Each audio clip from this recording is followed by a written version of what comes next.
Welcome to the Midlife Career Rebel, the podcast created for high-achieving professional women to gain the clarity, confidence, and courage they need to go after and get the life and career they want. I'm your host, Dr. Carol Parker Walsh, lawyer, social scientist, brand strategist, executive coach, entrepreneur, and midlife career rebel. Each week, you'll learn strategies to manage your mind, navigate the challenges of midlife, and take control of your career so you can thrive doing the work you love. So if you're ready to tear up that rule book and create your own, you're in the right place, and I can't wait to show you how. Hey Rebels, welcome back to the podcast. Is it beginning to look a lot like Christmas in your home? I have to say, I used to love decorating my house for Christmas when my kiddos were young. But now that they're young adults, I'm not as enthusiastic about decorating, mostly because I hate the takedown. However, I have to say that once the house is all dolled up with the lights and holiday accessories, I have to admit that I love it. It really does give the house a festive feel, don't you think? And it makes me not want to take everything down, even though I know I have to. I think I just need to find a way to maybe keep my house decorated and festive all year round. Nevertheless, today on the podcast, what I want to talk about is boundaries. I want to talk about creating, managing boundaries for yourself and for your time. Now, this isn't a time management episode. We're really going to talk about boundaries and their relationship to how you keep time and manage your time, and an important aspect of you being able to have a successful time management plan. But we're going to focus on primarily is how to create and maintain and use boundaries to not only protect yourself, but also how to think about them to protect your calendar and any time management systems that you're using. And it's such an important topic because, quite frankly, I believe one of the greatest challenges for high-achieving women at midlife is prioritizing themselves and their time. In fact, every client I work with struggles with this, which is why I have an entire time management training called How to Get Shit Done. So we actually go into how to take control of your calendar, but the boundary aspect of it is a very key component of it. So if you've been feeling overwhelmed, burnt out, stressed, trying to manage several competing projects at once, and struggling with saying no, then you'll want to pay particular attention to this podcast and maybe flag it so that you can listen to it again and again. So let's get started. Let's first talk about what is a boundary. Well, a boundary is something that you create for yourself to achieve the results that you want. And I want to emphasize that it's something that you create for yourself. And we're going to talk a lot more about that. A boundary is not about you training other people or controlling other people's behavior, but about how you learn how to express and prioritize what you need and want and protect yourself and what matters most to you. Now, there are two components of a boundary. It's a request and a consequence. So you request someone to stop doing something that you don't like or find offensive, and you create a consequence of what will happen to protect yourself if they violate that boundary.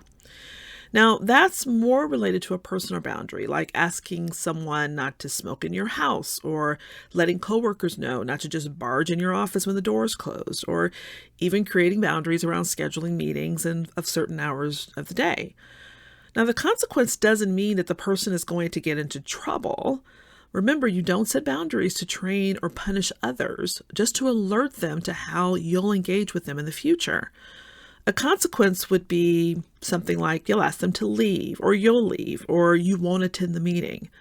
The keys, however, are to be clear on why it's important to you, to not just create a boundary in anger or to try to use it as a form of punishment, something that will actually help you to be able to manage and protect your life, right? But when you create a boundary and a consequence along with it, you have to absolutely be ready to provide a consequence if that boundary is violated. Now, when it comes to time management, you can create a boundary around scheduling, such as not working through lunch, not scheduling back-to-back meetings on your calendar, not scheduling meetings before noon on Mondays, etc. You can also set a boundary with yourself that you're going to prioritize yourself and your schedule, and you will not deviate from what's on your calendar. Now, when we get into the how to get you done, time management training, that's a big component of it. In order for that to be a successful process, you have to commit to prioritizing yourself and your schedule and agreeing to not deviate from it. So a consequence there could be that you want to allow yourself to go to the gym or meet your girlfriends for a drink or get that massage that you wanted because you didn't do the work that you said you were going to do on your calendar. Instead, what you'll need to do is to finish that work during the time where you maybe have scheduled for something fun to do. Why? Because you violated your own boundary. Does that make sense? Before you set a boundary, as I said, you got to get clear on what your personal boundaries are, right? Most people aren't really clear about their personal boundaries, which means others aren't aware if they've crossed it either.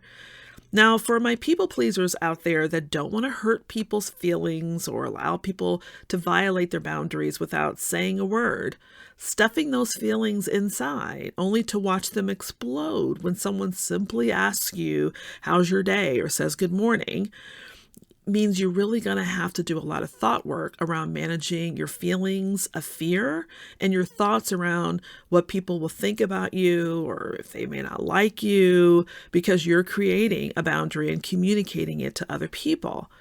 It's really hard for people pleasers to set those boundaries. And instead, what they do is punish themselves by stuffing their feelings and letting people get away with things because they say, "Oh, well, it's not a big deal," or maybe they won't do it again or whatever. Or you may be in a good mood and you're not noticing. And so there's inconsistency around your response to how people are violating your boundaries. But it's so important that you do it for yourself, particularly if you're in that category. And if you're a people pleaser, people are going to be shocked when you actually do set a boundary and will most likely believe that there really won't be any consequences because you may not have followed through in the past. In fact, they may even try to call your bluff.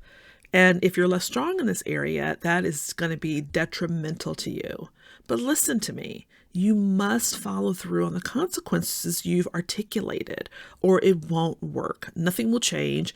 And in the end, you're going to be the one that loses out. Not them, you. Remember, boundaries are not about changing or punishing other people. They're about protecting you. That's why you never want to create a boundary out of frustration or anger, because once that feeling of frustration or anger passes, you may not necessarily feel a need to have a boundary. So you want to create a boundary when you are very calm and clear about what's important for you. Remember, it's about protecting self. So often what happens is that people don't create a boundary or they do create one out of frustration. And then they get mad when someone violates the boundary and then they don't want to speak to them because, you created it out of a bad place, right? So, you can't get mad at someone else because you haven't learned how to speak up for yourself and protect yourself and what matters.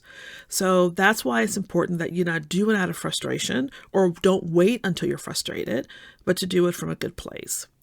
Now, since the boundaries you set are meant to protect you, you need to clearly communicate what happens when they're violated. For example, you may set a boundary with a boss who tends to yell, right? Maybe yell at you, yell at meetings around the office that really bothers you.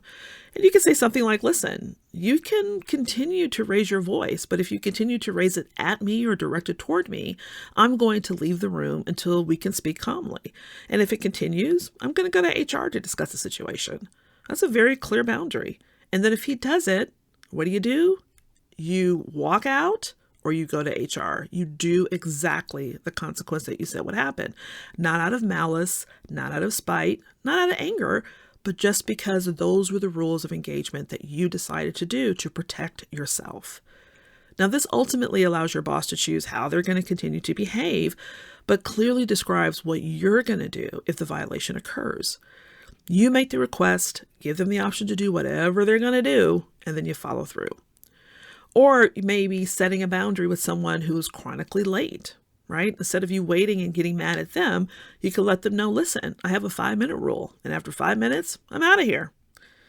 So for my high achievers who have accepted a narrative that you're supposed to be open and available to others and other behaviors because maybe you don't want to make waves or you don't want to come across as difficult, or you believe this narrative that you need to be available to everyone at all times, and you can't say no to a request for a quick meeting or someone who comes to you to say, can I get 5 minutes of your time, that turns into 30 minutes, or an executive or senior executive drop by your office unannounced, and you're thinking you're supposed to accept that their time is more valuable than your time, or because you don't want people to think you're a slacker because you work less than 80 hours a week, even though you're only getting paid for 40.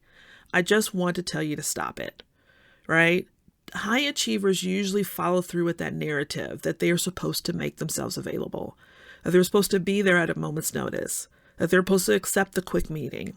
They're supposed to drop everything that they're doing because a senior executive walked into their office, that they want to be seen as a high performer, that they're there 24 hours a day when they're not getting paid to be there, right? And so if that's a narrative that you've accepted for yourself, I want to say, stop it. If you're operating like that, I want you to ask yourself why. What are you believing to be true that's guiding you to feel that you just need to be available at all times, that your time and your schedule and your priorities don't matter? What is that about? I really invite you to answer that question for yourself. Now, I'll tell you, I personally believe it's the patriarchal, imperialist, sexist, racist society in which we live that has promoted this idea that women and women of color are supposed to be available at all times. They're supposed to always acquiesce and to say yes, that our needs don't matter. And what matters is that we're meeting and supporting the needs of those who we feel we quote unquote owe something to or are responsible to. I believe it's rooted in wives being the property of their spouses and how women were trained to be quote unquote obedient good wives, and is rooted in how Black women in particular were simply property and worked at the leisure of their owner. Now, while these laws and norms are no longer stated and accepted in our society, or so they say, we can't escape the legacy of the trauma and conditioning that's been embedded in our DNA and has obviously taken root within our psyche for centuries.